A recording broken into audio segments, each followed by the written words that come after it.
Dios, así rapidísimo vamos a entrar en materia y quiero avanzar rapidísimo porque el tiempo nos ha avanzado un poquitito. Yo salgo disparado ahorita a otro culto como de costumbre, hermanos, los días domingos, y usted se queda aquí en casa en el cumpleaños disfrutando de la comida y yo pues no sé qué haré, ¿verdad? Si me quedo me voy. ¿Qué piensa usted?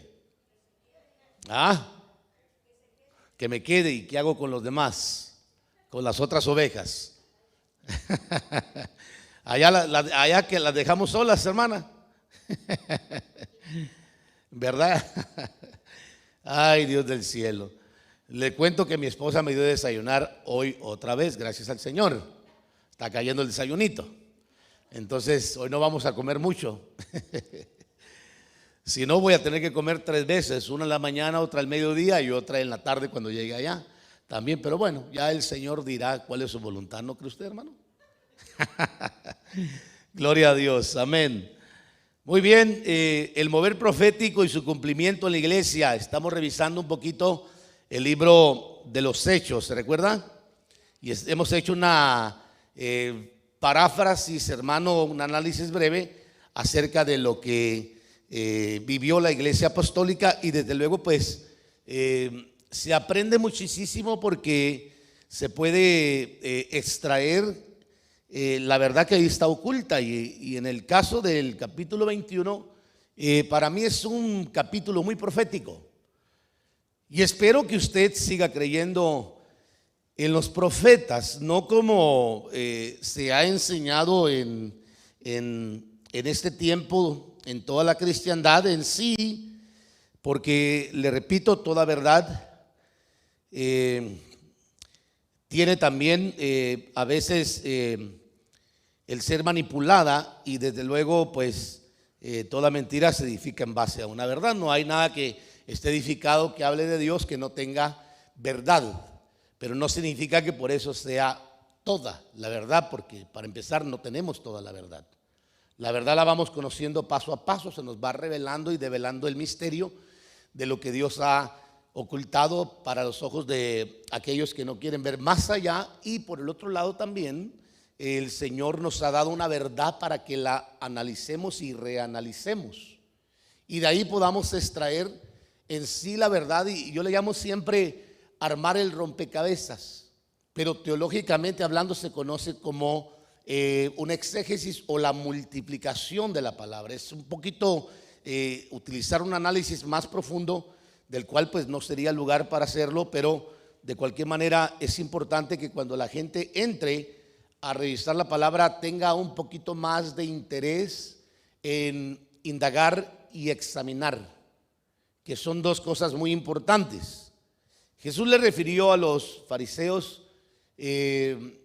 el interés que ellos mostraban en las escrituras, a pesar que ellos no tenían el interés de llevarlas a cabo. Tenían el interés de simple y sencillamente conocer la palabra. Entonces les dijo a ustedes indagan las escrituras o examinan las escrituras, porque les parece que en ellas está la vida eterna, y es la verdad. Ahí está escondido el secreto de la vida eterna. Yo siempre he dicho que la religión es buena cuando se lleva debidamente, aún hasta la ley es buena cuando se cumple correctamente. Lamentablemente nadie pudo cumplirla, y el Señor tuvo que venir a cumplir la ley en su cuerpo para poder matar a la ley en la cruz y resucitar con él a la gracia que hoy nosotros tenemos, una gracia que viene traída por el Señor, pero que está suministrada y administrada por el Espíritu Santo a la iglesia, en donde no hay en sí una serie de rudimentos y requerimientos, hermano, en los que nosotros tenemos que someternos, sino simplemente creer, diga conmigo, creer, y luego buscar la palabra, buscar la presencia del Espíritu Santo, buscar la llenura y buscar desde luego, hermano, el fluir del Espíritu Santo. Entre ello está lo que estoy hablándole hoy, que la iglesia apostólica lo vivió. La iglesia apostólica vivió lo que podemos ver, el mover profético y su cumplimiento. Lo vio constantemente. Desde que inició la iglesia, en capítulo 2 de Hechos, vemos cómo se movió fuertemente ese espíritu. Entonces, ya revisamos y revisamos el mover profético durante el recorrido del libro de los Hechos. ¿Se dan cuenta? Vamos en el capítulo 21. Y agrego, no hay la menor duda, al menos en mí, de este fluir en la iglesia apostólica, cosa que debería de ser algo que nos acompañara en la iglesia de hoy. Porque hoy en día estamos tronados, hermano. Tenemos un debate teológico en diferentes lugares y diferentes corrientes que están siguiendo formas de pensar arcaicas, le llamo yo, principalmente después de la reforma de 1516, que no necesariamente significa que hable de Lutero. Estoy hablando de Juan Calvino y Jacobo Arminio, dos corrientes que en vez de unificar a la iglesia de Cristo, la iglesia verdadera, la iglesia lavada con su sangre preciosa, ha logrado dividirla por siglos, hermano. Nos ha dividido ese pensamiento, uno que tiene esta forma de pensar, que ni quiero mencionar los 5 puntos de cada uno, y el otro debatiendo siempre y hoy en día tenemos cristianos que somos hermanos y somos diferentes, hermano, en la forma de pensar. En lo único que estamos de acuerdo que nos une es de que somos cristianos porque creemos en Jesús, pero no tenemos la doctrina apostólica. Hemos durante siglos elaborado doctrinas y ha habido diferentes teólogos durante la historia. Podría mencionar a muchísimos, pero no acabaríamos hoy, que han establecido puntos doctrinales. Y todos los jóvenes que hoy posiblemente tienen 5, 10, 15, 20 años de ser cristianos, vienen arrastrando pensamientos teológicos aprendidos en seminarios o en sus mismas congregaciones, que en vez de unir o unificar a la iglesia, lo que hace es levantar un mecanismo de defensa para defender su doctrina, como si fuéramos un ejército contrario. Sin embargo, cuando la iglesia comenzó, la iglesia no comenzó con una diversidad de pensamiento. La iglesia comenzó con un solo pensamiento. Un pensamiento era predicar a Cristo, presentar a Cristo como el Mesías, como el único medio de salvación, y presentar a ese Jesús, hermano, como el sacrificio que el Padre aceptó para volver a tener una reconciliación con nosotros los seres humanos. Ese era el mensaje de la iglesia. Y desde luego había una apologética, que ya hemos hablado de ello, hermanos, en donde la apología se miró una defensa de la fe. Se miró claramente, en donde miramos que hombres que tenían el conocimiento, porque hoy en día vemos muchos apologetas, hermano, que están en las redes sociales, o apologistas, perdón, que están en las redes sociales, que en realidad no saben ni lo que están defendiendo, no tienen ni la menor idea. Y estoy hablando de cristianos y no cristianos, que están, cada uno defiende su verdad, hermanos. Y le repito, eso no es lo que se movió en el principio. Había una defensa del evangelio, porque había un mover judaizante terrible y un movimiento filosófico que venía de trasfondo griego, que se mezcló con los romanos, y conocido como el helenismo, que venía influenciando tremendamente con toda clase de filosofías. Y por eso vemos el surgimiento del famoso grupo gnóstico, que aparentemente en el primer siglo se sentó como el que tenía mayor conocimiento de los elegidos. Hoy en día lo vemos resurgir otra vez, que está fuertemente y se ha metido muchísimo en los medios, y muchas personas cristianas han ido a colaborar con ellos viendo sus películas, hermanos. ¿Cuántos vieron la película de Jesús? Jesus, hermanos, ¿usted la vio? ¿Cuántos vieron la película de Noé? ¿Usted también la vio? Miren nomás qué colaborador con el gnosticismo, ¿verdad, hermanos?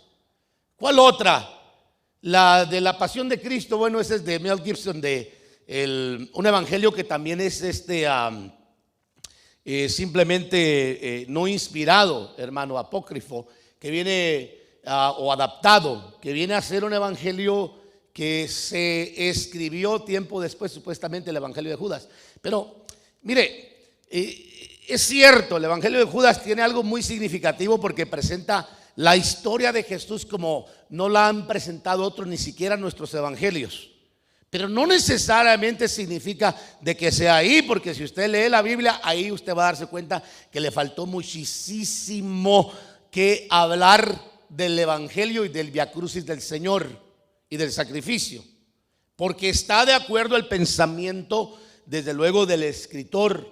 Y le recuerdo que en el primer siglo hubieron muchos que escribieron en el nombre de los apóstoles. Y claro, pues desde luego en el tercer siglo, hermano, primero, segundo, tercero, casi al cuarto, es cuando se escribieron muchísimos libros. Y ahora vienen nuestros científicos y le meten la prueba de carbono 14. Eso me da mucho gusto. Y que vienen todos a coordinar que esos escritos tienen la antigüedad del tercer al cuarto siglo. ¿Cuántos dicen amén? La gente que no entiende esto dice: hoy es que Jesús estuvo casado. El evangelio de María Magdalena dice esto, que Jesús, que es la que se recostó, que dijo Leonardo da Vinci en su pecho, no era Juan, era María Magdalena la apóstola, su esposa. Perdón, hermano, no es cierto. Lo que pasa es que son evangelios gnósticos que se escribieron después y que desde luego quedaron por ahí, y ahora nuestros científicos o arqueólogos los han descubierto, les han puesto las pruebas de antigüedad de carbono 14 principalmente, y otras más que han concluido que son del tercer al cuarto siglo. Pero lo que se escribió en el primer siglo es completamente diferente a lo que se escribió en esos libros. Y por eso es importante revisar qué dice el libro de los Hechos, que en realidad el libro de los Hechos habla los primeros 30 gloriosos años de la iglesia de Cristo, que fue una iglesia verdadera, con una doctrina sana. No la iglesia que hoy lamentablemente estamos experimentando, como que si estuviéramos fragmentados, hermanos, en pedazos. ¿Se ha dado cuenta? Yo ya tengo unos añitos en el evangelio y he podido vivir la apatía, el repudio, el rechazo y la división de los mismos hermanos. Me he sentado a platicar en el pasado con algunos, incluyendo ministros, y pareciera como que no fuéramos del mismo ejército. Se siente el espíritu como que, como dicen por ahí, no sé quién, si en Guatemala o en El Salvador dicen no casa. No pega, hermano, el espíritu. Como que no hay conversación, cuando tan lindo que es sentarse con alguien, aunque no seas de la misma cobertura o del mismo concilio, y poder compartir lo que Dios está revelando a cada ministerio. Pero hay algunos que no podemos compartir nada con ellos. Es como si fuera una pared, hermano. Completamente. No, eso ya pasó. También eso ya no existe. Eso fue para el principio, para ahora ya no. Quedó cancelado eso. Hermano, por poquito hasta nos cancelan la salvación en Cristo. Siempre lo he dicho.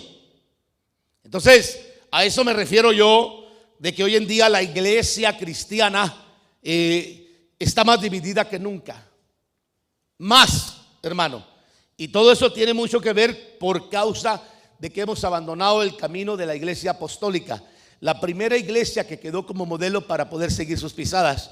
Y por el otro lado también hemos elaborado nuestras propias doctrinas y no nos hemos apegado a la palabra del Señor, y hemos interpretado la palabra del Señor al grado que hoy en día tenemos hasta brujos en los altares. Póngale nota y cuidado lo que le digo, hermano, porque voy a hablar un poquito de esto ahorita rapidísimo, y entender, amados hermanos, que ese fluir que estamos hablando de fluir profético debería estar en la iglesia hoy, pero debería de ser una área bien cuidada por la iglesia, no una área descuidada, que nomás porque alguien dice que es profeta o que tiene un don de profecía ya la gente lo va a creer o le va a aceptar todo lo que diga, simplemente porque el otro dice que es profeta o la otra dice que es profeta. Con esto no estoy diciendo, y aclaro, que yo no tenga la creencia de que existen ministerios proféticos y que hay dones de profecía. Desde luego que lo creo. La palabra del Señor lo dice, ahí está, y yo lo creo, hermanos. Pero de que también hay un abuso terrible, también lo hay. Entonces, quiero agregar rapidísimo, quiero avanzar. La iglesia no debería de, hermanos, sorprenderse de este mover en el cual sigue vigente dentro de la iglesia a través de ministerios proféticos y profetizas o profetizos. La iglesia, en la iglesia, amados, en todo culto debería de haber una palabra de profecía. Y cuando yo me refiero a una palabra de profecía, yo no me estoy refiriendo a de que yo me invente una profecía, porque eso es fácil. Yo veo a una persona con necesidad, le echo el ojo y digo, me voy a inventar una profecía de buena voluntad. Pero esa es una profecía de buena voluntad. Pero no significa que sea de Dios. ¿Me está siguiendo? Entonces yo deduzco que esa persona necesita una palabra de aliento y yo de buena fe digo, le voy a dar ánimo para que se motive y no baje la guardia, y le llamo y digo o conozco su problema y de repente, mire, lo bonito de todo es no saber nada de nadie y que el Señor te revele la condición y te lleve a darle la palabra a la persona exactamente, y no que se sepa o que el pastor diga o que la gente sepa o que se le vea la amargura a la persona y el otro venga y diga, así te dice el Señor, la amargura que tienes, yo te la voy a quitar porque no es de mi voluntad que tú vivas amargado. Pues ya lo sabemos, hermano, no necesito profecía para eso, ¿correcto? O usted necesita una profecía para trabajar una raíz de amargura. Cuando Hebreos capítulo 12 verso 14 dice, seguí la paz con todos y la santidad, sin la cual nadie verá al Señor. No sea que una raíz de amargura venga y les alcance y luego la gracia sea cesada, o mate la gracia, mejor dicho. ¿Qué hace la amargura? Mata la gracia. Entonces, no estoy diciendo yo con esto de que la gente no va a tener gracia del Señor, pero sí va a perder esa brillantez, ese brillo de parte del Señor. Entonces, la iglesia debe de tener en sus cultos un mover de profecía profético. Hoy en día, como lo hacía en el principio, había ministros, había vasos proféticos, y hoy en día se ha perdido eso por estas corrientes que le menciono, que han minado la mente del pueblo y le han quitado bendiciones. Entonces aquí agrego los cuales fueron dados para alentar y prevenir a la iglesia, los ministros y el mundo, dones ministeriales, domas se traduce del griego, y caris también dones del espíritu, cuando habla de los dones de profecía o de inspiración, cuando habla 1 Corintios 12, hermano 4 en adelante, 3, 4 en adelante, que presenta ahí 9 dones sobrenaturales del Espíritu Santo. 3 de inspiración, 3 de revelación y 3 de poder. Ahí están escritos los dones para la iglesia.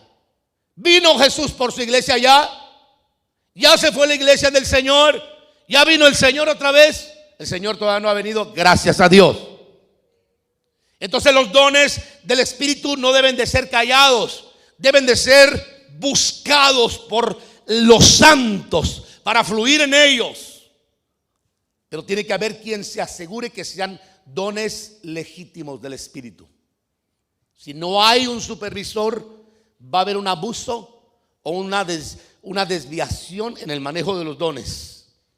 Entonces, esta es una función muy discutida el día de hoy, le cuento, por muchas corrientes y a la vez muy abusada, discutida y abusada, hermano. Por un lado se intenta negar la verdad de que después de Juan el Bautista, Cristo nuestro Señor dejó ministerios proféticos y que por el Espíritu Santo activó dones de profecía en vasos de honra para que edifiquen, exhorten y consuelen a la iglesia, como dice 1 Corintios capítulo 14 verso 3. Ahí está. Pero el que profetiza, dice, habla a los hombres para edificación, exhortación y consolación. Eso quiere decir, amados, de que si el Señor no ha venido por su iglesia y la iglesia de Cristo está todavía en la tierra, debe de contar con la venida del Espíritu Santo, que vino a adornar y activar a su iglesia, y los santos tomar la responsabilidad de buscar a Dios para poder empezar a fluir en los dones del Espíritu y en los ministerios de Jesús, que serían los domas, ministros primarios. ¿Cuántos dicen amén? Y necesitamos eso. Necesitamos regresar a la iglesia que se parece a la iglesia de la Biblia, la iglesia apostólica, la iglesia de los hechos, hermano. No la iglesia que tenemos hoy, le contaba el viernes, una iglesia donde ya no parece iglesia. También no estoy diciendo con esto de que yo esté a favor de que un templo tenga que estar como el templo del judaísmo, las iglesias religiosas, pero que la gente sepa que viene a un lugar a adorar, a exaltar y alabar a Dios con toda libertad, y que no viene al parque, y que no está precisamente, hermano, con su familia, y que no está en el mercado, y que no está en otros lugares, ni tampoco está en un templo donde se prepara un escenario para que entre un cómico a contar chistes. No, a la iglesia se viene a aprender la palabra de Dios. Diga conmigo amén. Bueno, se lo digo porque hoy en día tenemos tantos cambios con ese movimiento neopentecostal, que ahora se ha adoptado la filosofía de muchos ministros que los altares ya no tienen que parecer iglesia, ya no tiene que parecerse un lugar de oración. Ahora se puede hacer como un club, ventanas. No digo yo que las luces sean malas o que usted prepare algo bonito, pero unos se han ido hasta el otro lado de la barda, hermanos. No sé si usted los ha visto, pero a mí me preocupa eso, mucho me preocupa. Porque entonces nuestros jóvenes están creciendo con una ideología distinta a lo que habla la palabra del Señor. Perdón por lo que voy a decir y usted perdóneme. Soy muy agresivo, yo sé, y llámeme como usted quiere, religioso, legalista, pero no me importa. Pero yo no estoy de acuerdo que nuestros jóvenes vengan al altar como si fueran pillos, o que vengan con los tenis rotos, pintados, o todos los pantalones rotos, como que si fueran pordioseros. Aleluya. Qué silencio, ¿verdad? Tampoco tiene que traer corbata. Véngase decente. Pero véngase a la iglesia, caray, hombre. Venga a honrar al Señor. Sepa distinguir donde usted está. Si a usted le gusta vestirse con pantalones rotos, por lo menos hágame un favor, no los traiga a la iglesia como si fuera una moda grandiosa, gloriosa, que va a honrar al Señor. Aleluya. No, yo no soy legalista de que esté en contra que la mujer use su pantalón decentemente, que se vista decentemente, que tenga una apariencia decente. No, yo no estoy del otro extremo. A lo que yo sí le quiero decir es que los santos debemos de parecernos y buscar, aún con nuestro vestuario, honrar a Cristo. Y eso se ha perdido mucho en la iglesia. Eso tiene que ver mucho con nuestros nuevos escenarios, que están en muchos lugares preparados, hermano, con nada que parezca ni siquiera un logos de un ministerio. Ya no se sabe ni quiénes son. Si vamos a un teatro, hermano, de esos donde usted va a reírse o va a ir a escuchar una historia, no sé, hermano, me preocupa esa onda. Y muchos dicen: ay, es que son jóvenes, tenemos que entenderlos. No, yo le entiendo. Lo que yo quiero que usted entienda es que la influencia esa que usted le está permitiendo a sus hijos puede ser que al final los saque aún de la misma iglesia, porque se va a sentir como un pececito que no cabe, hermano, a menos que el pastor esté igual, ¿verdad? Eso sería otra cosa de entender, porque como es el sacerdote va a ser el pueblo. Y entonces muy importante enseñar todo esto de que yo no lo veo en la Biblia. No veo yo un templo, amados hermanos, que los hermanos iban a adorar, que iban a exaltar como el que tenemos hoy en día. Ni tampoco vemos alabanzas que aboguen o ahoguen, mejor dicho, el nombre de Cristo en sus cantos. Y hoy en día nuestros artistas lo dicen claramente a pulmón abierto y a nadie le importa. Siguen alimentando sus views y sus carteras, hermano, apoyando sus cantos y sus ministerios, cuando públicamente han declarado que ellos no incluyen ni hablan de Cristo, entre comillas, para alcanzar a otras comunidades religiosas. Mi hermano, Jesús nunca se vistió de cholo para alcanzar a los perdidos. ¿Me está siguiendo? Tampoco usó pantalones rotos para alcanzar a otros. Esas son estrategias humanas. Jesús lo único que se preparó es estar conectado con el Padre, orar toda la noche, clamar a Dios, hacer su voluntad.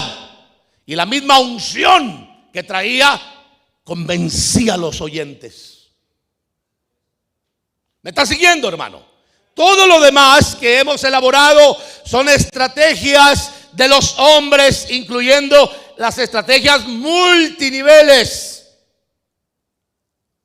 Es claro cuando la Biblia, con esto no estoy diciendo que no trabajemos, pero es claro que la Biblia dice que el que a mí viene no lo echa fuera el Señor, pero nadie puede venir a Cristo si el Padre no lo autoriza primero. No importa donde tú estés, como tú estés, siempre cuando haya una madre orando, un padre orando, cuando haya un hermano orando, un hijo de Dios orando por una necesidad, el corazón de Dios se tornará para ver a ese pillo donde quiera que esté, y Dios lo levantará. Y no habrá necesidad que usted se vista de pantalones rotos, ni que se haga no sé qué cosas, ni se ponga de cholos y todas esas cosas que a veces la gente se inventa para denigrar el poder del evangelio. No hay poder más grande que un hijo de Dios que esté conectado con el Espíritu Santo, para que cuando hable sea el Espíritu Santo que les dé las palabras que toquen el corazón de la persona.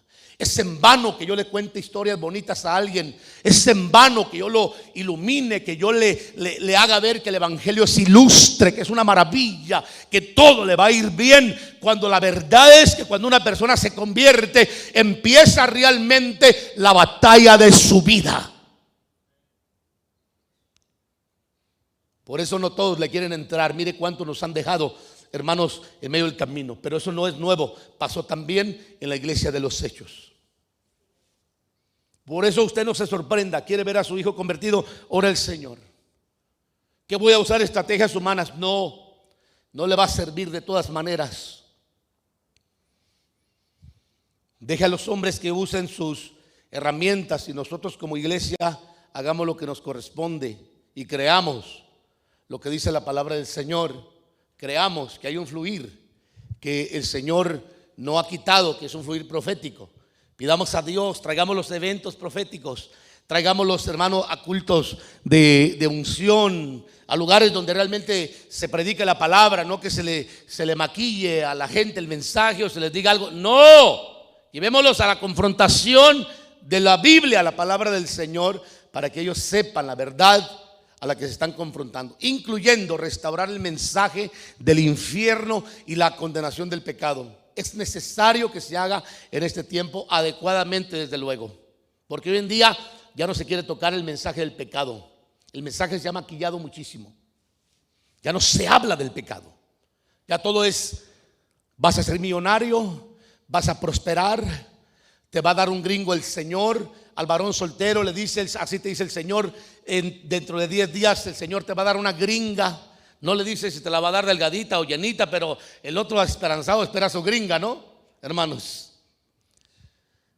Ese es el mensaje que hoy en día se está predicando, y no es el mensaje realmente de la Biblia. Es un mensaje maquillado, que es bueno el mensaje, pero cuando se utiliza indebidamente se lleva hasta el extremo, y en vez de acercar a la gente a Dios, lo aleja de Dios. Entonces aclaro, la iglesia nacida en Hechos 2 en el día de Pentecostés, a esa iglesia me refiero. Hablemos un poquito de este Pentecostés para entender el por qué estoy hablando del fluir profético. Para el pueblo judío, Pentecostés en hebreo, Shavuot, tiene lugar 50 días después de la Pascua. Hermano, cuando vino la Pascua, que representa, Jesús dijo, Juan dijo, he aquí el Cordero de Dios que quita el pecado del mundo, ¿correcto?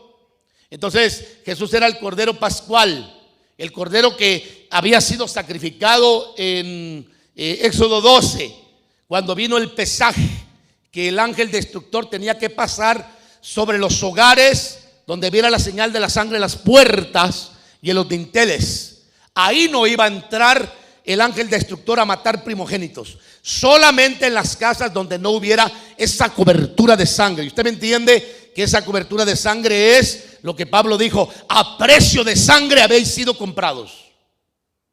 La sangre de Cristo está como una señal en todos aquellos que hemos realmente creído en Jesús. Es una cobertura que el Señor nos ha dado, que está en el mundo espiritual, pero hemos sido rociados con esa sangre para que el ángel destructor no destruya a su pueblo. Entonces a eso me refiero, de que el Señor era el Cordero Pascual, pero después de que se establece la Pascua, se establece otra celebración que sería la celebración, hermano, de las primicias o de las cosechas. Y ahorita le voy a explicar más para que usted vea que se conoce como el día de Pentecostés. 50 días después de la Pascua. Entonces aquí dice, tiene 50 días después de la Pascua. Recuerda el momento en que Dios entregó los 10 mandamientos a Moisés. Recuerda, en el año agrícola, Pentecostés era la segunda fiesta del calendario. La fiesta de la cosecha se celebraba 50 días después de la Pascua, Pesaj, que recordaba la salida de Egipto del pueblo de Israel en Pentecostés. También los primeros frutos se ofrecían a Dios en ofrenda. La fiesta de Pentecostés ponía término a las festividades agrícolas. Agrego, esta fiesta tiene varios nombres, los cuales se derivan de su significado y del tiempo de su celebración, conocida como la fiesta de la siega, conocida también como la fiesta de la siega, fiesta de las primicias. Éxodo 23:13, Números 28:26, le doy la cita para que usted lo corrobore, y ahí está. Esta festividad corresponde a la cosecha de grano de la primavera, la cual constituía los primeros frutos del ciclo agrícola anual en la antigua nación de Israel. Éxodo 23:16. Ahí está, usted lo puede revisar en internet, está claro. También se le llama la fiesta de las semanas, Éxodo 34:22, cuyo nombre proviene de las 7 semanas más un día, 50 días en el Pentecostés. Usted se recuerda, 40 días después del Pesaj. 40 días, hermano. El Señor estuvo 3 días y 3 noches en el corazón de la tierra, pero cuando viene la terminación de la Pascua, 40 días el Señor se le manifiesta a sus discípulos. Eso se conoce como las parucias.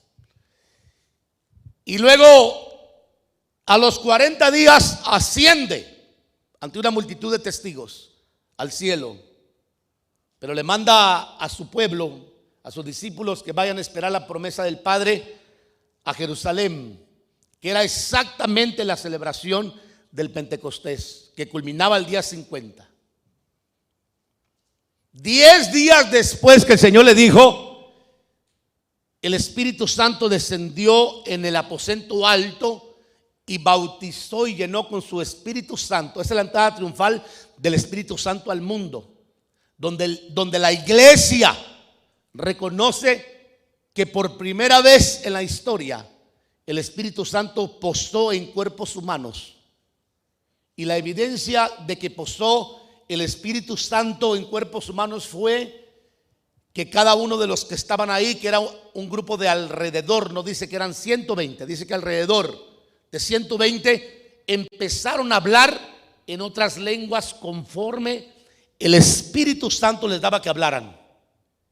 Y si bien es cierto, ahí hablaron idiomas, porque cada uno les entendía el mensaje, las maravillas que hablaban cuando hablaban ellos sin saber el idioma, lo que estaban hablando. Cada uno, había diferentes medos, partos, elamitas, mesopotamios, de todo lugar, y cada uno les oía hablar las maravillas de Dios en la lengua en la que había nacido. Era algo sobrenatural. Yo estuve en una iglesia en una ocasión, no fui a predicar, Mexicali, Baja California, y se llamaba, no recuerdo, venía de la corriente de una iglesia muy fructífera y prominente en el área de Baja California, creo que en todo México, Amistad Cristiana. Y recuerdo que pasó un gringo, hermano, a tocar la guitarra y a cantar. Y cuando él terminó, yo me acerqué y le dije, óyeme, ¿dónde aprendiste ese español tan perfecto? Le dije, hablas muy bien el español. Oh, me dice, te voy a contar mi historia. Un día yo estaba pidiendo al Señor, porque yo soy misionero, que me enseñara aceleradamente a hablar el español. Y un día el Espíritu Santo me bautizó con la señal de aprender. Óigame lo que le voy a decir, eso fue lo que él me dijo y lo hablaba perfectamente. De un día a otro el español. Yo sé que su mente ya chocó. Ya lo sé, hermano, que su mente ya chocó. Pero ¿habrá algo imposible para Dios? ¿Habrá algo imposible para Dios?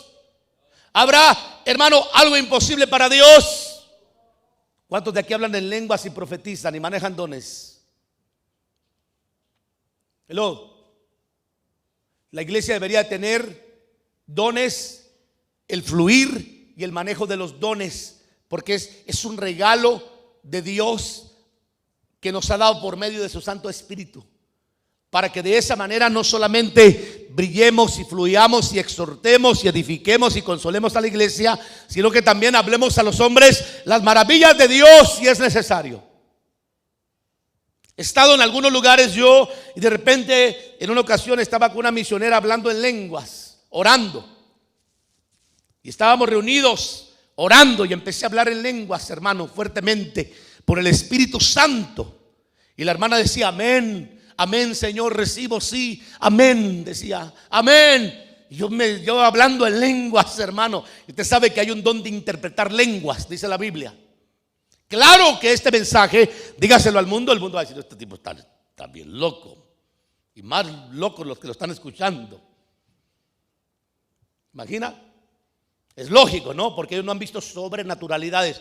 Pero los que hemos visto milagros creativos, hemos visto operar milagros visibles. Gente, hermano, acabo de tener un milagro. El domingo le contaba a los hermanos en la iglesia de una hermanita que era sorda, no tenía la capacidad de oír por este oído.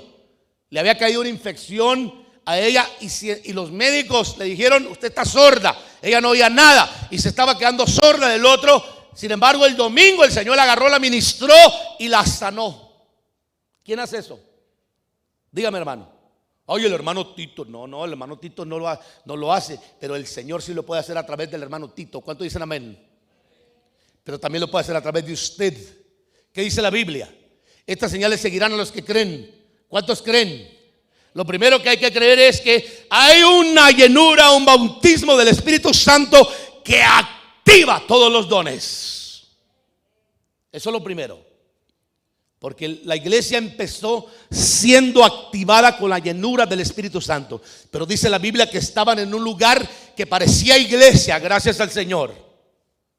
Aunque era un aposento alto, ellos habían hecho un lugar de oración y de ayuno y de convivencia. Y estaban clamando y pidiendo al Señor: Señor, acuérdate de tu promesa. Lo que hablaste en Hechos 2:47, Señor, acuérdate, Padre.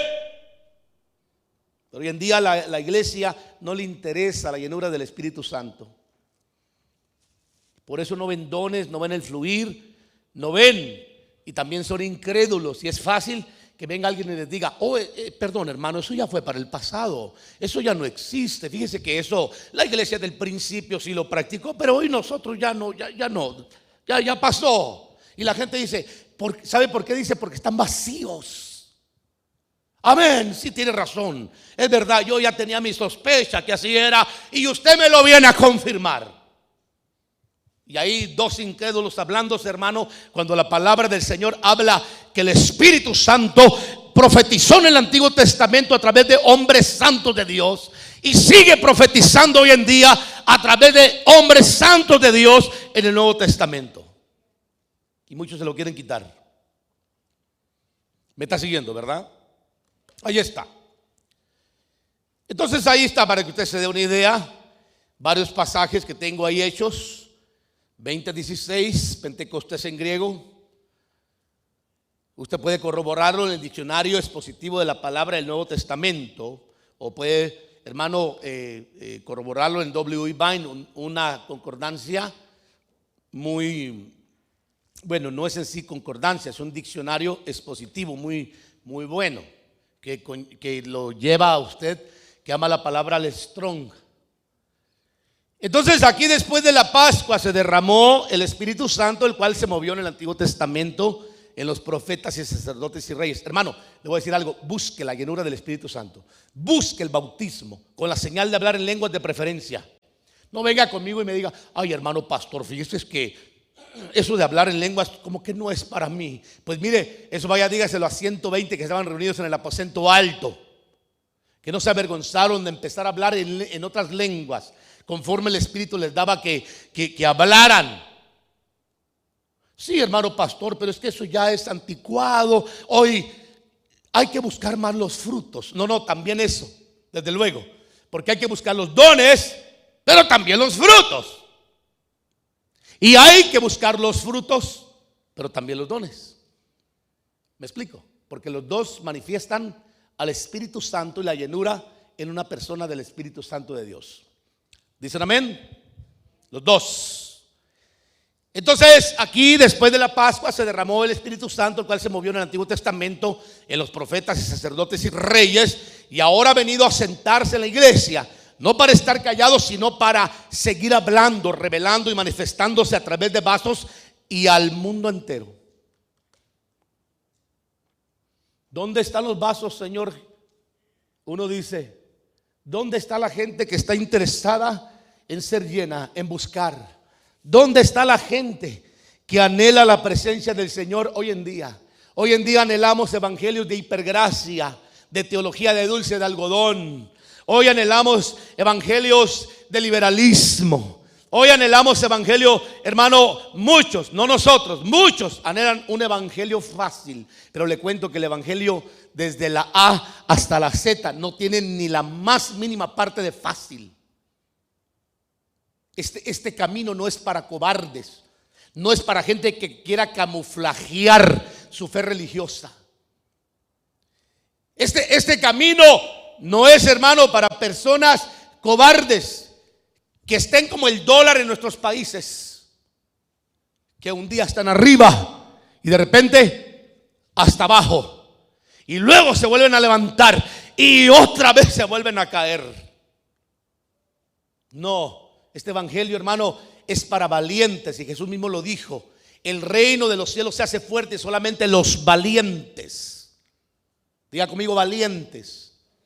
Lo arrebatan y se apropian de él y lo viven. Yo lo que he notado en todos los años que he sido cristiano y predicador, amados hermanos, es que he visto que el mayor conflicto del cristiano, no del ser humano, porque el hombre sin Cristo no conoce a Dios. El mayor conflicto del cristiano no es el evangelio, no es el diablo, no es el mundo, es el mismo. Porque cuando una persona no se define en su corazón, está como Alejandro Sanz. Usted sabe quién es el salmista ese, ¿verdad? Que dice: me dejaste con el corazón partido. Así. Usted no lo conoce, hermano. Son salmistas, nada más que ellos no saben que están equivocados en su don. Pues usted no sabía, Dios da dones a los hombres antes de que ellos nazcan. Y el diablo, cuando nacen, los contratan a través de sus padres, que no saben dirigirlos a la fe. Y por eso el diablo los aprovecha para alar multitudes, cuando fueron dones dados por el Señor para que traigan a muchos a Cristo. Como la señora que murió en el avión, que dicen una señora, no recuerdo su nombre, y que la conocí hace muchos años atrás, que se hizo pedacitos. Ella fue cristiana. Está registrado, ¿cómo se llama, hija? Ella. Registrado. Una mujer que le profetizaron. Yo miré su profecía, que le dijeron claramente: te he llamado, cuando todavía no era cantante ni famosa. Estaba en una iglesia cristiana en la ciudad de Long Beach. Yo conocí al pastor de ellos, de todos ellos, de los hermanos de ellos. Del papá no, porque el papá siempre fue un vago. También lo conocí. Es bien que los conocen, ¿verdad? Caray, a ver, mándeme un salmista cristiano. Le dijeron: así te dice el Señor, te voy a usar para que traigas multitud de mujeres hacia mí. Y mira hacia dónde las trajo. Como cantaba la muchacha, como con mucho orgullo, con una botella de alcoholismo, toda borracha todo el tiempo. Perdón, hermano, que sea tan claridoso y tan severo en mis palabras, pero yo no creo que una persona que murió indignamente deshonrando el nombre del Señor merezca honra. Y podía mencionar a muchos, muchísimos, que han sido usados por el diablo para alar muchos jóvenes, como todos los reggaetoneros de Puerto Rico, que fueron cristianos, algunos de ellos pastores. Y después toda esa basura se metió a la iglesia. Y muchos pastores metieron a sus cantantes de esos a la iglesia. Y los jóvenes dijeron, pues, ¿para qué vamos si aquí está peor que allá, mejor nos vamos con los originales? Y fueron masas que sacaron de las iglesias. Masas, hermano, de jóvenes que se perdieron porque andaban con esa misma onda. Perdón, eso no es algo que honra ni glorifica al Señor. Discúlpeme por ser tan directo. Yo creo que es música de atrio que se puede usar en una campaña evangelística para atraer a los jóvenes, como David cuando mató a Goliat, ¿correcto? No lo mató con otra espada, sino con la misma espada de él. Pero meterlo a la iglesia ya es una onda muy diferente, es una situación muy distinta. Aunque no me diga amén, yo sé que está temblando y diciendo, ay, hermano pastor, del reggaetón no hable porque yo lo quiero, yo lo amo. Pues revise su historia y revise también la influencia que ha tenido durante décadas y cómo se originó y qué espíritu lo mueve. Véalo, por favor, necesita estar ciego para no entender que es un espíritu de impureza sexual y de sexo que seduce a hombres y mujeres. No, discúlpeme, pero no, eso no es nada de Dios. Por el otro lado, voy a hablar, el segundo punto, el abuso de este ministerio y don. Por décadas el ministerio profético se ha usado para el beneficio propio de muchos que se han desviado por la codicia del dinero o por intereses personales. No, hermano, es que ¿alguien de aquí tiene 30 años de ser cristiano, hermanos? ¿Alguien? ¿Ninguno de ustedes tiene todavía? ¿Cuántos tienen? Yo tengo 34 años de ser cristiano, gracias al Señor. Y desde que me acuerdo, el Señor me sacó a predicar. Estaba muy jovencito. Todavía, hermano, aguanto unos cuantos rounds, pero ya no igual que antes, pues. Pero estaba muy jovencito y el Señor me sacó, hermano, de la corriente del mundo, desde luego, como muchos de ustedes. Y uno después de los años aprende algunas cositas. Pero cuando salieron los fax, la onda, hermano, óigame, es que esto es el extremo de la vergüenza. El extremo de la vergüenza. La televisión siempre la hemos tenido. Mande su ofrenda. Le vamos a mandar el agua sucia del Jordán, y está bien cristalina la que venden ellos, hermano. Y usted se va a sanar. Yo entiendo, la fe es poderosísima, hermano. Porque mucha gente se puede sanar por la fe, pero no por el agua. ¿Me explico? Mande su ofrenda al aceite ungido del monte de los olivos. Hermano, el monte de los olivos son árboles mileniarios, viejos, cercados, tesoro nacional de Israel. Nadie puede entrar. Sin embargo, ellos tienen aceite fresco del monte de los olivos. Mire qué curioso, ¿no? ¿Cómo le harán, hermano, para ir a agarrar y que den frutos sus árboles milenarios, ¿no? Y extraer y sacar el aceite. Es que la ignorancia religiosa de la gente y el fetichismo con el que fue enseñado por causa de la religión mayoritaria que conquistó América desde el siglo V, 1537, cuando se estableció la doctrina mariana. Ya lo dije el viernes por un hombre llamado Juan de Zumárraga, una doctrina comprobado que fue elaborada en España para venir a conquistar a los nativos para llevar todo el oro. No tenían mano de obra, hermano. Tenían armas, ejércitos, pero no obreros. Y usaron a los mismos conquistados a través de la religión, cambiándoles simplemente la idea religiosa de la diosa Toniché por otra señora. Usted ya me entiende, para no ofender a los que están viéndonos, porque no se trata de ofender a los que están con nosotros. Hay que enseñarles la palabra de Dios y enseñarles la verdad del evangelio. Pero en mi tiempo, cuando salió el fax, la tele ya se sabe. Le llegaban fax a las personas. Así te dice el Señor.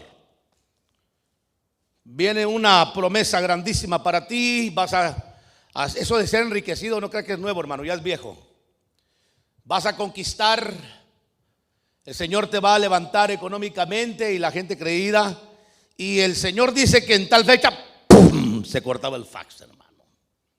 Venía otro y decía, mande su ofrenda para terminar la profecía. Hermanos, eso es el cinismo de la sinvergüenzada. ¿No le parece?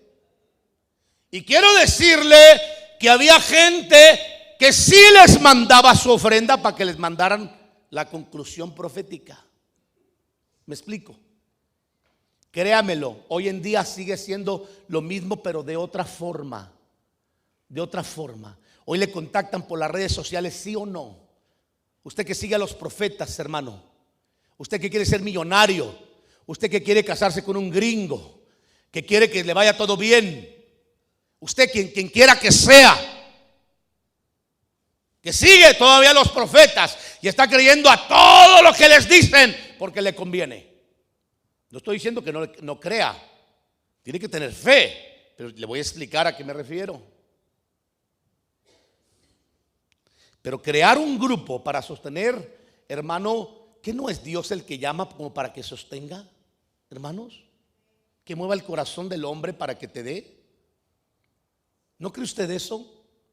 Hermano, que no tenga que, ¿para qué utilizar estrategias para poder tener personas que son miembros de otros ministerios, donde deben de aprender a diezmar primero y sembrar su semilla en casa para sostener los gastos financieros de toda obra, porque toda obra requiere de dinero para poder sostenerse, aunque no me diga amén? Y hay gente que está mandando sus ofrendas a otros lugares y donde está siendo alimentado, donde le ministran, no ofrenda. Yo se lo he contado, pero se lo voy a contar a usted otra vez para que quede registrado. Yo tuve un hermano en la iglesia muy necesitado siempre. Por eso le tengo miedo a la gente necesitada. La gente necesitada está necesitada siempre por alguna razón. Tiene que arreglar algo, por eso tiene mucha necesidad siempre. Y él vivía muy necesitado siempre. Y un día me dijo, me voy, porque no le pudimos dar más. Y un día me lo encontré y le dije, oye, ¿y dónde te estás congregando? Me dice, yo me congrego en la iglesia de Marcos Witt. Yo le dije, pero ¿qué Marcos no está en Texas? En aquel entonces, pues. Me dice, sí, pero yo lo veo por la televisión. Le dije, qué curioso. Pero mire, me llamaba muchas veces a las 3 de la mañana cuando estaba deprimido, que tenía ganas de suicidarse, que ya no quería vivir, que le ministrara, que orara. Ese día le dije, mira, la próxima vez cuando necesites que te ministren, llama a Marcos Witt para que te ministre. ¿Sabe por qué, hermano? Es importante tener un pastor, una iglesia y tener una casa apostólica o pastoral o profética, evangelística o magisterial, para que el pastor pueda ponerle la mano cuando lo necesite y usted sea alcanzado por la bendición ministerial. De otra manera, no se puede. Pero hoy este don es muy abusado por intereses o por dinero. Después de los faxes llegaron los textos. Así te dice el Señor. Hoy todavía siguen llegando textos, ¿no se ha dado cuenta de eso? Ahora nos llegan en grupo los textos, hermano. En grupo. Así te dice el Señor, en grupos. Ok, está bien.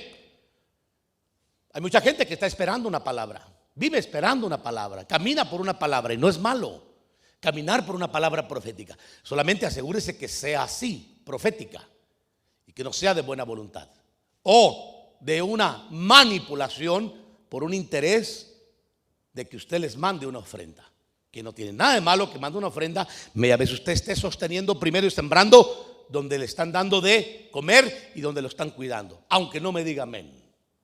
Aleluya, qué bueno que dijo amén. Gloria al Señor. Se ha manejado este don como uno de los segundos más principales, y si bien es cierto, el Señor lo pone en segundo lugar, pero no por eso los otros tres deben de ser minimizados o marginados. Hay 5 ministerios que edifican al cuerpo de Cristo. ¿Cuáles son? Apóstoles, profetas, evangelistas, pastores y maestros.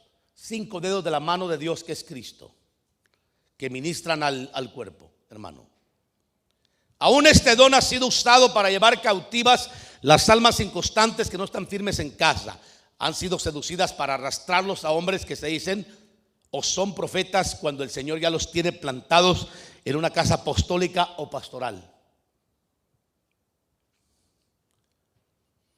Créamelo, que muchos de nosotros como ministros velamos por las almas, pero no podemos velar por las que no quieren que velemos por ellos. No podemos hacerlo. Es un derecho que se nos quita y que no vamos a pelear por ellos, pero que cuando lleguemos a la presencia del Señor le vamos a decir: Señor, yo le enseñé a tu siervo, a tu sierva les prediqué. Ahí están los mensajes, revísalos. Les hablaste de la sujeción, amén.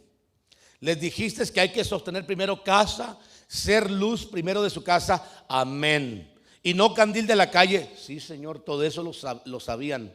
Y entonces vivieron siempre creyendo que iban a ser gringos, que iban a ser ricos, millonarios, y que solamente pensaron que el evangelio era de dinero. Y perdón, yo no creo que el evangelio sea solamente un mensaje de dinero o de tener poder o posesiones. Yo creo que Dios puede posesionarte, si bien es cierto, en autoridad, y puede enriquecer y puede bendecir y multiplicar, pero no creo que sea todo el evangelio. El evangelio verdadero es un evangelio de poder y compromiso que requiere que la iglesia, primero que todo, sea espiritual. Diga conmigo: espiritual. Una iglesia espiritual maneja dones, fluyen los dones, honra a Dios, primero que todo. Seguidamente sea una iglesia evangelística que cumpla con las dos facetas de la gran comisión. Mateo 28:19: vayan por todo el mundo y hagan discípulos y enséñenles lo que yo les he enseñado. Y Marcos 16:15: vayan y prediquen el evangelio a toda criatura. Y ni una de las dos cosas la iglesia está haciendo, ni discipulando ni ganando almas para Cristo. ¿Qué pasó? ¿Dije algo malo? Oh, gracias, hermanos. Por un momento dije: ay, Dios del cielo, me equivoqué. Qué bueno. Y tercer cosa, tiene que ser una iglesia solidaria. Diga conmigo: solidario. Con la visión, con el trabajo de una obra, porque se sirve a Cristo en lo que hacemos, no al hombre. Cuando usted sirve al hombre, espera recompensa del hombre. Cuando usted sirve a Dios, usted tiene que esperar la recompensa del Señor.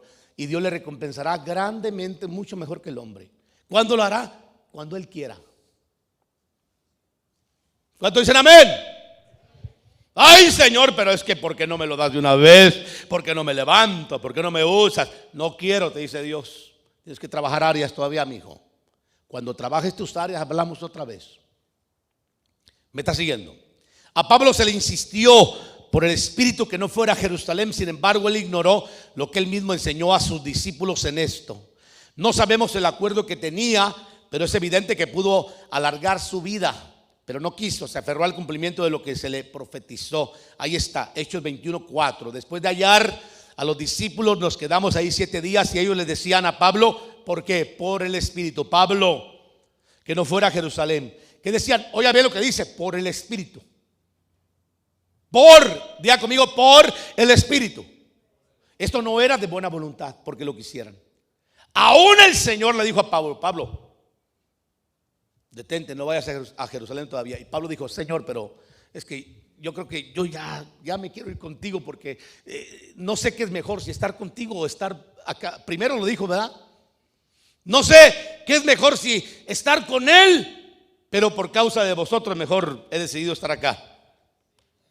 Pero ya en ese momento él dijo: that's it.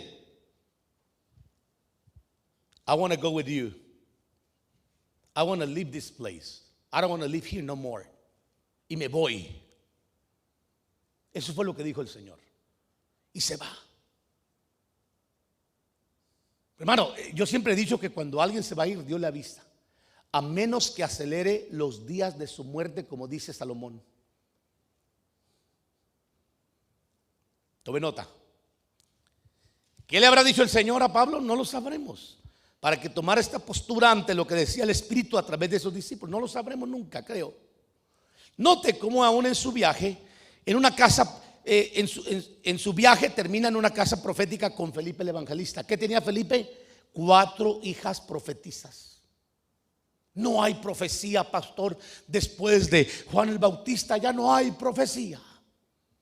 Y Felipe, que era uno de los 7 diáconos de Hechos capítulo 6, tenía 4 hijas que profetizaban. Hermano, necesitamos que Dios levante profetizas y profetizos. Si Dios le está llamando a usted al don de profecía, fluya. Cuando termine el culto, hermanos, dejen un espacio. De aquí para adelante puede que el Señor tenga una palabra de profecía para la iglesia. Hermanos que están coordinando, de la alabanza también, dejen un espacio. Hay una palabra de profecía de parte del Señor, dejen que fluyan.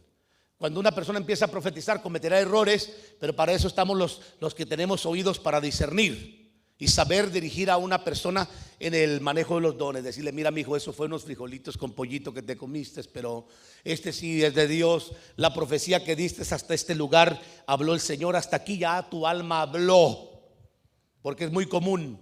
Pero para eso tiene que haber supervisores que supervisen aún hasta los que profetizan. Pero es necesario que se levante el fluir del don profético en la iglesia.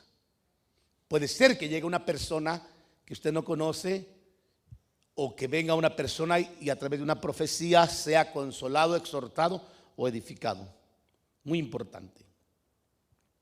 Tenía 4 hijas doncellas que dice que hacían, profetizaban. Las 4.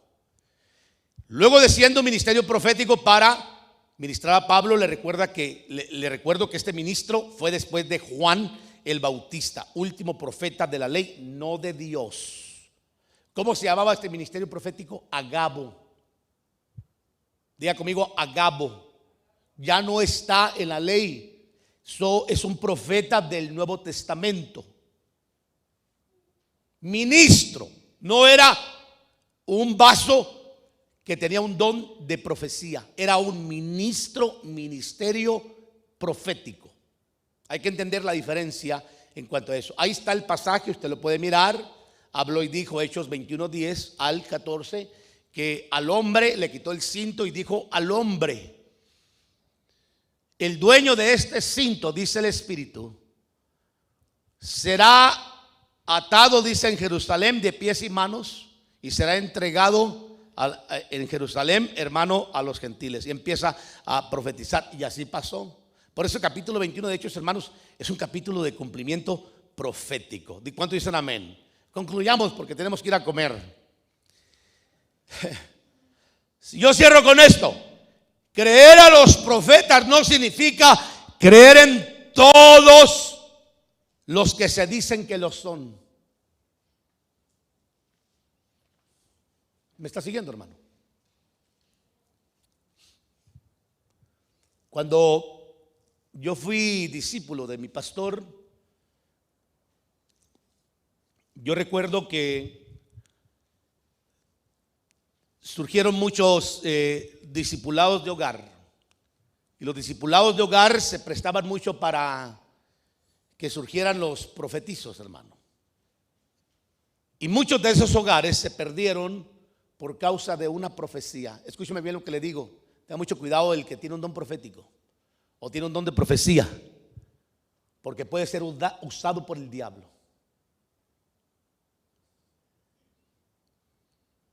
Y recuerdo que hubieron hogares que se perdieron porque de repente surgieron vasos que tenían un don de profecía mal ubicado, mal administrado, que buscaban intereses personales y se llevaron grupos, hermano. ¿Cuántas historias de profecía les puedo contar yo? Pero una de las que más me impacta a mí fue la de la señora que profetizaba, que le dijo a un joven que la esposa con la que se había casado, porque el joven se acababa de casar, no era la ayuda idónea que el Señor tenía preparada para él, sino que el vaso que estaba hablando era la ayuda que el Señor tenía para él. Y la señora tenía 55 años y el joven como 26. Sí, usted sabe, cuando una persona es inmadura, crea todo, principalmente cuando dicen que alguien es profeta. Por eso, no crea todo lo que dicen los profetas, ni tampoco crea, hermano, a todos los que se dicen que son profetas. Primero hay que revisar su testimonio, quiénes son, cuáles son sus frutos, de dónde viene. Como le dijeron al Señor, ¿con qué autoridad haces tú todas estas cosas? Y Jesús también les preguntó, bueno, ustedes díganme si el bautismo de Juan era de Dios o de los hombres. O sea, él le contestó con una respuesta, una pregunta también. Pero ¿sabe que le estaban cuestionando al Señor? ¿Con qué autoridad haces todas estas cosas? En el original no dice así. El original dice: ¿quién te respalda? ¿Quién es tu tutor? ¿Quiénes fueron tus maestros para saber qué es lo que o por qué vienes enseñando esto? Es muy importante que cuando uno cree en un profeta, primero revise si tiene pastor el profeta.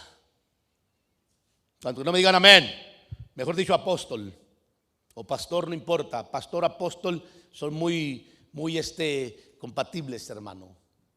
El pastor funciona en los 5 ministerios, mientras que el apóstol funciona en algunos otros ministerios, si bien es cierto, pero lo que menos es evangelista, creo yo.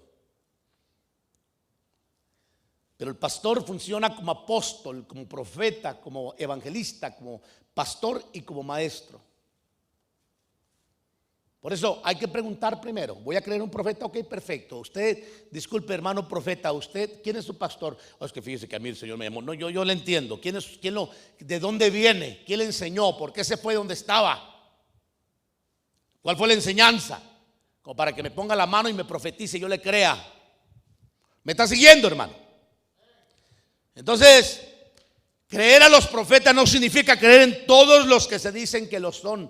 Hay que probarlos, hay que examinarlos, porque no estamos buscando brujos, que los hay. Muchos se prestan para, en vez de ser profetas, parecieran que fueron brujos, hermanos, hoy en día en las iglesias. Y muchos cristianos están creyendo a lo que ellos hacen y lo que dicen, y está muy peligroso eso. Tampoco significa que hay que creer en todo lo que dicen o hacen a ojos cerrados. Hay que examinarlos, hay que preguntarles quiénes son, de dónde vienen, están en orden o están en desorden, o ya se desordenaron, o qué pasó. Le entendemos, no tiene apóstol, no tiene pastor, ok, puede tener una función apostólica, déjeme ver su fruto. ¿Cuál es la iglesia que pastorea? ¿Dónde está su base? Aleluya. ¿Dónde está su base? ¿Cuáles son los discípulos que dan testimonio de su apostolado, o mejor dicho, de su ministerio profético? Pablo lo dijo claramente: aunque para muchos no sea apóstol, para vosotros sí lo soy, porque ustedes son la corona, dijo, de mi apostolado. Cada ministro da testimonio de su llamado en base a los hijos que está patentizando o que está cubriendo. Esos hablan más que 1000 palabras, hermanos. Espero que usted sea un buen hijo, ¿verdad? Aleluya. Ya lo puse a pensar, ¿verdad? La Biblia manda a no desechar la profecía, pero también a examinarla aún más, a juzgarla. Le doy varios pasajes para que lo vea. Primera de Tesalonicenses 5:20, y con esto voy terminando. No menosprecie las profecías. Número 1, no hay que menospreciarlas, pero tampoco hay que creerlas y aceptarlas a buenas y a primeras.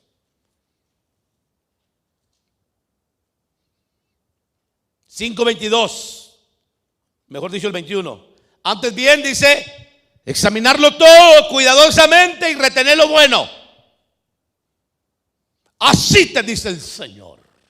Te voy a llamar a un ministerio. Ay, hermano, esa profecía no la quieren muchos. Te voy a llevar a la India, allá a las islas, allá a la selva amazónica. Allá te voy a llevar con el pastor Luis a comer monito y chango. Hermanos, no, esas profecías dicen, no, esa no tiene que ser del Señor. Pero cuando se trata de Estados Unidos, de Dios tiene que ser, ¿no? 1 Corintios 14:29, ¿qué dice? Y que 2 o 3 profetas hablen y los demás, ¿qué dice? Juzguen. Entonces, hermano, la profecía tiene que ser juzgada. El profeta también. El profeta no tiene que sentirse mal, ni el que profetiza porque lo juzgan o porque lo corrijan, porque para eso tiene que haber supervisores, personas que tengan oídos y visión para oír lo que es de Dios y lo que no es de Dios, y tiene que tomarlo a bien si es de Dios. Pedro dice que la profecía debe de venir de Dios, no por voluntad humana, y dice en 2 de Pedro 1:21, porque nunca la profecía fue traída por voluntad humana. ¿Está de acuerdo conmigo? No se trata de decir una profecía de buena voluntad, tiene que venir de Dios, sino que los santos hombres de Dios hablaron siendo inspirados ¿por quién? Por el Espíritu Santo. Ya termino. Amados, dice, no creáis a todo espíritu, sino probad los espíritus si son de Dios, porque muchos falsos, ¿qué dice? Yo ya le dije que le tengo mucho pavor a los que escriben en papelitos. Wait.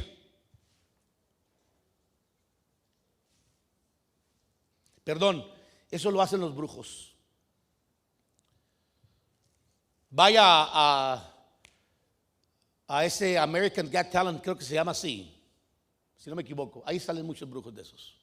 Muchísimos, hermanos. Vaya a los lugares, esos hipnotistas, ahí salen todos ellos, que le escriben en papelitos y así sucede. Ok, está bien. Posiblemente el tipo fue brujo y se convirtió al evangelio y trajo esa basura al evangelio. Hay que enseñarle que tire eso porque eso no viene del Señor, no tiene un fundamento bíblico. Y muchos lo han aprobado en la iglesia, ¿no? Se sorprenden. Oh, me dijo dónde vivía. Y a mí qué me importa que me digan dónde vivo si yo ya sé dónde vivo, hermanos. ¿Usted no sabe dónde vive usted? ¿No sabe? Yo ya sé dónde vivo. No necesito que venga un profeta y me lo diga. O cómo se llama mi hijo, ya lo sé, hermano. Y la gente se sorprende. O por una señal de oro. Yo no estoy diciendo que el oro como señal no sea una señal de prosperidad, porque la Biblia habla de la unción dorada. Claramente lo dice la palabra del Señor. Pero son señales, hermano. Pero también hay muchos actos de brujería en medio de todo eso. Son vasos que todavía están contaminados con el pasado. Guardaos de los falsos, dice, profetas que vienen a vosotros vestidos de ovejas, pero por dentro son lobos rapaces. Mateo 7:15. Póngase de pie, con eso termino. Oremos al Señor rapidísimo. Le prometo no quitarle más que 5 minutos de mi tiempo. Ay, disculpen tanto tiempo que me extendí, pero hermano, qué importante es enseñar a la iglesia. De veras. Si usted no considera que estos temas son importantes, y si usted dice, ay, a mí no me importa el tema del pastor, yo voy a seguir creyendo en esos brujos. Bueno, usted siga creyendo en lo que usted quiera. Mi trabajo fue simplemente enseñarle y a prevenirle a usted que la Biblia dice que hay muchos falsos profetas, pero que también hay verdaderos. Y no por eso vamos a negar por los falsos a los verdaderos. Vamos a creer en la palabra profética. Amén. Viene una palabra profética, perfecto, muy bonita la palabra. Voy a prosperarte, te voy a enriquecer, te voy a dar papeles, una casa nueva, un carro. ¿Está bien? Ahora voy a ver si la palabra profética está de acuerdo con mi vida. Mi matrimonio está legalmente certificado por el Señor y por las autoridades. Estoy casado legalmente o vivo en unión libre. Primer cosa. Segundo, ¿cómo está mi vida espiritualmente hablando? Como para que el Padre me premie a mí con un regalo tan grande y me diga, mi hijo, porque te has portado mal, te voy a premiar. Hay que ser honestos. No porque alguien le diga, así te dice el Señor, usted se vaya de buenas a primeras y diga, así es. Hay que creer si bien es cierto, pero a la vez hay que ser honestos. Y si bien es cierto, creo en la gracia y la misericordia del Señor, pero no creo que el Señor vaya a premiar a alguien que no esté alineando su vida con Él. Primero alineémonos con el Señor y luego tendremos la confianza de que el Padre mandará una palabra, una promesa por medio del Espíritu Santo y seremos bendecidos y levantados, hermano. Cuán importante es en este tiempo es apegarnos al Señor y buscar de Dios con todo el corazón, para que de esa forma nuestra fe se despierte. Y no solamente eso, nuestros sentidos espirituales, para discernir y para captar lo que es de Dios y lo que no es de Dios. Tiene que haber un discernimiento de Dios. ¿Por qué no levanta sus manos al cielo y oramos al Dios eterno por un momento?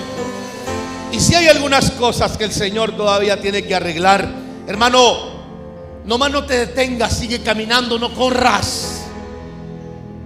Pero sigue caminando, no importa que no corras, pero camina, no te detengas. Vas a esperar en Dios. Nunca esperes parado ni sentado. Siempre asegúrate que el Señor te haya haciendo algo, para que vea tu interés de que quieres hacer un cambio, de que quieres rendir áreas, que quieres renunciar al pasado, que posiblemente hay cosas que todavía te tienen atrapado, pero que para Dios no hay nada imposible. Él puede romper las cadenas del diablo. Él puede vaciar la suciedad que hay en el corazón del hombre. Él puede purificarnos. Pero Él quiere ver una señal nuestra. Él quiere ver una manifestación de interés para que Él pueda decir: hoy yo te limpio, hoy yo te sano, hoy yo te libero, hoy yo te hablo y te digo que las cosas van a cambiar y que vas a prosperar. Y cuando tú tengas una palabra así, tendrás seguridad de que viene del Señor, porque tu vida estará de acuerdo con la palabra profética que estás recibiendo. Hablemos con el Señor por un momento y digámosle: Padre, aquí estoy. Tu palabra dice que todo vaso que se limpie será útil y santificado para toda buena obra. ¿Por qué no le dice al Señor: aquí está mi vida? Estoy limpiándome, pero tengo algunos tropiezos. Hay algunas cosas que todavía me amarran. Mi pasado me persigue. Todavía tengo algunas memorias que estoy teniendo regresiones en sueños. Cuando estoy en la inconsciencia, el subconsciente empieza a trabajar y empieza a manifestar lo que todavía cargo. ¿Por qué no le dice al Señor: límpiame en esta tarde? Hoy yo me rindo. Hoy yo renuncio a todo el pasado que me persigue. Hoy yo renuncio a toda atadura y a toda cadena que el enemigo todavía tenga puesta en mi alma, en mi mente y en mi corazón. Y abogo a la sangre de Cristo para que el poder de la sangre venga y limpie y purifique mi vida, para que yo sea un vaso limpio, usable para honra y no para deshonra delante de tu presencia, en el nombre de Jesús. Padre, en esta tarde pongo a tu pueblo en tus manos y te ruego, Dios, que tú puedas fortalecer al débil, aquel Señor que está peleando con su alma, con la batalla constante. Te ruego, Señor, que tú puedas fortalecer no solamente el espíritu, sino también el ánimo de tu pueblo, para que no quite su mano del arado, para que no voltee atrás ni a sus lados, aunque vea caer 1000 a su diestra y 10,000 a su siniestra. Que tenga los ojos puestos en la promesa que tú has dado, Señor. Hoy te ruego por este pueblo, Ministerio Levantando la Cosecha, y todos aquellos que nos honran con su presencia, aquellos que nos siguen, ya sea aquí en el templo o a través de las redes sociales, para que tú les des éxito, Señor. Y les recuerde las palabras que hablaste a Josué: cuida de hacer todo lo que yo te mando hoy, para que así hagas prosperar tu camino y tengas éxito en tu vida. Señor, en el nombre precioso de Cristo, levanta a tu pueblo, dales éxito hoy. Espíritu Santo, fortaléceles y permíteles, Señor, que hoy salgan de aquí renovados, transformados, con un espíritu de ánimo, con una perspectiva, una visión, Señor, de cambio. En el nombre de Cristo, en tus manos está este pueblo glorioso, Señor. Rompe las cadenas. Vamos, hermanos, dígale: Señor, rompe las cadenas que me atan. Hay memorias del pasado que te persiguen en sueños. Dígale: Señor, saca de mí esas memorias. Yo renuncio hoy a ellas. Me vacío de toda suciedad que me persigue. Me vacío de todo dolor que me persigue. Dígale: yo renuncio a todo eso que me ataca, que me sigue y que no me deja en paz y que no me permite avanzar, que me impide el crecimiento. Hoy profetizo sobre mi vida, que mi vida será una vida transformada, cambiada, una vida que será usada como un vaso de honra para muchos.